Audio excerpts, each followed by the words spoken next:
ओम गण गणपते नमः। आज अपने सुनेंगे वाल्मीकि रामायण अयोध्या कांड का आगे का सरक। भगवान श्री राम का आशीर्वाद पाने के लिए इस सरक को पूरे प्रेम भाव से एकाग्रचित्त होकर सुने। बोलो गणेश भगवान की जय हो। बोलो सियावर रामचंद्र भगवान की जय हो। हनुमान जी बाबा की जय हो। श्री राम दरबार की जय हो। दंडक वन में लक्ष्मण ने अपने भाई श्री राम के लिए घास फूस और पत्तों से एक सैया का निर्माण किया और अपने भैया से कहने लगे कि भैया श्री राम, अब आप थक गए होंगे, आराम कर लो। तो सीता जी उसी सैया का आश्रय लेकर सीता जी सहित वहां जाकर सो गए, पर उन्हें नींद नहीं आ रही थी। अब भी वो महाराज दशरथ और माता कौशल्या के बारे में सोच रहे थे। जो वार्ता लक्ष्मण के साथ की थी उसी को दोहरा रहे थे।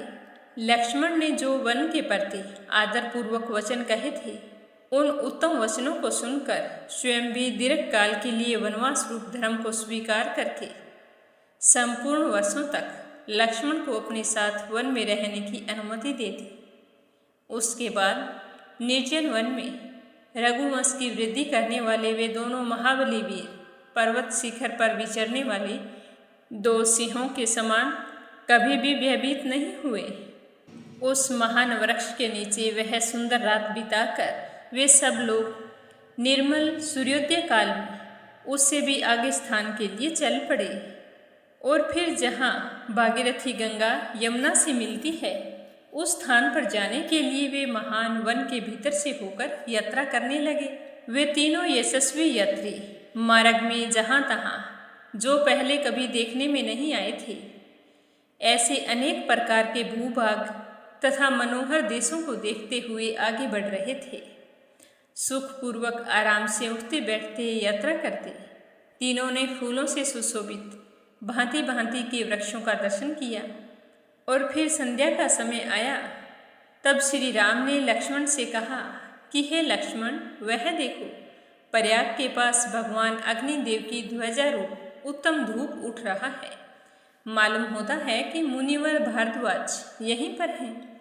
निश्चय ही हम लोग गंगा यमुना के संगम पर आ पहुँचे हैं, क्योंकि दो नदियों के जलों के परस्पर टकराने से जो शब्द होता है वही अब मुझे सुनाई दे रहा है।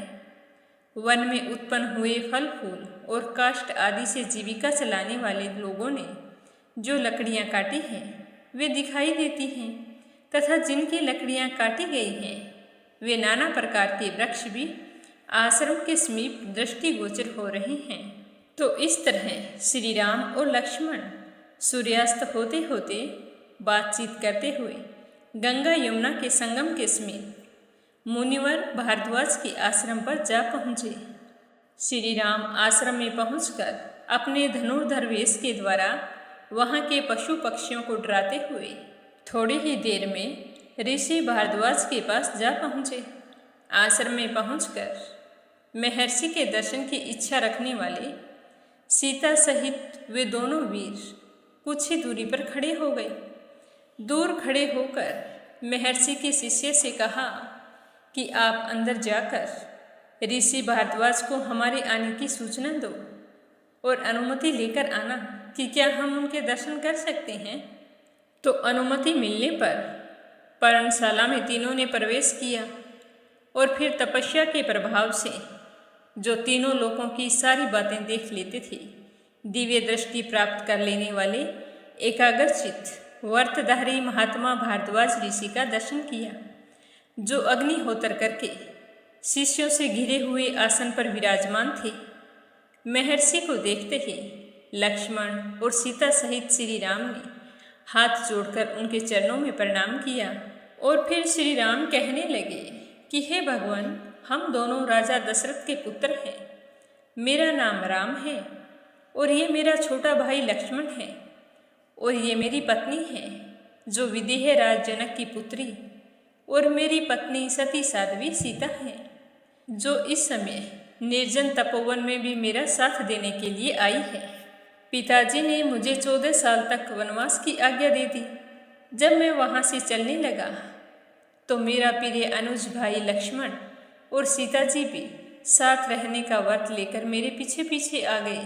हे ऋषिवर, इस प्रकार हम पिता की आज्ञा से तीनों तपोवन में जाएंगे। वहाँ फल फूल का आहार करते हुए धर्म का ही आचरण करेंगे। श्री राम का यह वचन सुनकर भारद्वाज मुनि ने उनके लिए आतिथ्य सत्कार के रूप में एक गऊ तथा अर्घ्य जल समर्पित किया। उन तपस्वी महात्मा ने उन सबको नाना प्रकार के अन्न, रस और जंगली फल मूल प्रदान किए। साथ ही उनके ठहरने की व्यवस्था भी कर दी। महर्षि के चारों ओर हिरण, पक्षी और ऋषि मुनि बैठे थे और उन सबके बीच में वे विराजमान थे। उन्होंने जब अपने आश्रम पर अतिथि रूप में पधारे हुए श्री राम का स्वागत किया तो उसके सत्कार को ग्रहण करके श्री राम जब आसन पर विराजमान हुए तब भारद्वाज जी ने उनसे धर्मयुक्त वचन कहा कि हे श्री राम, मैं इस आश्रम पर दीर्घकाल से तुम्हारे आने की प्रतीक्षा कर रहा था और आज मेरा मनोरथ सफल हुआ है। मैंने यह भी सुना है कि तुम्हें अकारण ही वनवास दे दिया है। ऐसी क्या बात हुई? बिना बात के ही तुम्हें वन में जाने का आदेश क्यों दिया? गंगा और यमुना, इन दो महानदियों के संगम के पास यह स्थान बड़ा ही पवित्र और एकांत है। यहाँ की प्राकृतिक छटा भी मनोरम है, अतः तुम यहीं पर रहकर निवास करो। भारद्वाज मुनि के ऐसा कहने पर समस्त प्राणियों के हित में तत्पर रहने वाले श्री राम ने बड़े ही मीठे शब्दों में कहा कि हे भगवान, मेरे नगर और जनपद के लोग यहाँ से बहुत निकट पड़ जाते हैं, अतः मैं समझता हूँ कि यहाँ मुझसे मिलना सुगम समझकर लोग इस आश्रम पर आएंगे और मुझे और सीता जी को देखने के लिए रोजाना आते जाते रहेंगे। इसी कारण से मैं यहाँ पर निवास नहीं करना चाहता हूँ और ना ही मुझे यह ठीक लगता है। हे भगवान, आप ऐसा कीजिए, किसी एकांत प्रदेश के आश्रम के योग्य उत्तम स्थान को देखिए और अच्छी तरह से सोचकर बताइए, जहाँ सुख भोगने के योग्य विदेह राजकुमारी जानकी प्रसन्नता पूर्वक रह सके। श्री रामचंद्र जी का यह शुभ वचन सुनकर महामुनि भारद्वाज जी ने उनके उद्देश्य की सिद्धि का बोध कराने वाली बात कही और कहा कि यहाँ से 10 कोस की दूरी पर एक सुंदर और महर्षियों द्वारा सेवित परम पवित्र पर्वत है, जिस पर तुम्हें निवास करना होगा। उस पर बहुत से लंगूर विचरते हैं, वहाँ वानर और रिंछ भी वास करते हैं। वह पर्वत चित्रकूट नाम से विख्यात है। वह गंधमादन के समान ही मनोहर है। जब मनुष्य चित्रकूट के शिखरों का दर्शन कर लेता है तब कल्याणकारी पुण्य कर्मों का फल पा लेता है और कभी भी पाप में अपना मन नहीं लगाता है। इससे आगे सुनेंगे कल के अध्याय में, तो अनिर्वेदा चैनल को सब्सक्राइब जरूर करें। प्रेम से बोलो सियावर रामचंद्र भगवान की जय हो।